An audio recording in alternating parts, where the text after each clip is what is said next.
Everyone has been instructed that if they see worship services going on, they will go to the officials of that congregation. They'll inform them they need to stop the services and disperse.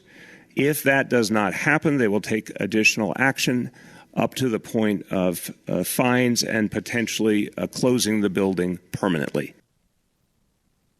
Closing the place of worship permanently, the mayor of New York City says. I think everyone heard that and said, what? But this is what I mean by we have been conditioned to think that the threat of tyrannical overreach comes from this president. That's what the media has been telling you for years, even though every time he's had some policy dispute with the other side, it goes to court. He goes through the system. You have this bad faith #resistance judiciary that comes up with the most preposterous justifications for slowing down this president, and they have decisions that they go forward with that are just garbage, and then it has to make its way through the judiciary, and Trump eventually is right. But they've been telling us that Trump is a threat of tyranny for all this time, and now you have the mayor of New York City saying, yeah, if you have look, I don't think people in New York right now should be gathering in large numbers for any reason, and that includes religious services. There was a case in South Korea. They did a whole case study of a woman who had COVID-19, went to services there, and infected a whole lot of people in her church.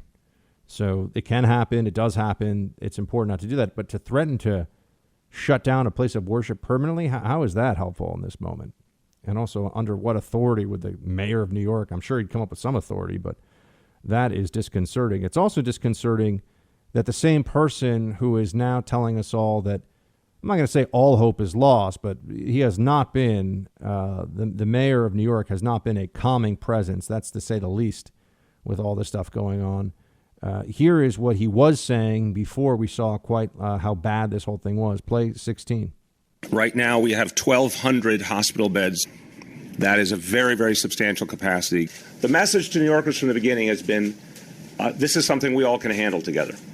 Go about your lives, go about your business. We have the capacity to keep this contained. I think we said the other day in the meeting that Health and Hospitals is in strong shape, something like ventilators. You can speak to that.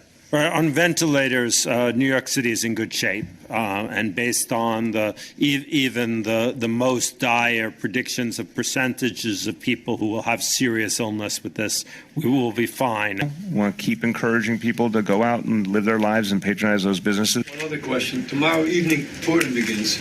Yes. Is it safe for people who have no symptoms to visit parents and grandparents? Yeah, the point is, and the commissioner can jump in. Yeah, if no one has symptoms, neither the visitors nor the people being visited, yes. That was a lot of guidance, a lot of advice that the mayor was giving the people of New York City. How much of that looks in retrospect like it was even a little bit a good idea? None of it. You're going to have a lot of people that are playing the blame game and saying that people didn't respond to this properly. And it's going to be a political nastiness all across the board. I would just say that with de Blasio, he's taken a very firm hand with everybody here in the city today. And it's hard for all of us who see this situation not to feel a little bit of, well, weren't you telling us until recently that everything was going to be fine, and now you're telling us everything is the opposite of fine? And he has professional health people. All they do is look at this. He listened to the experts, we were told. And the experts were wrong on this one, too. A lot of people were wrong. Don't pay attention to the finger pointing right now. There's plenty of time for that later. Right now, we got to get through the storm.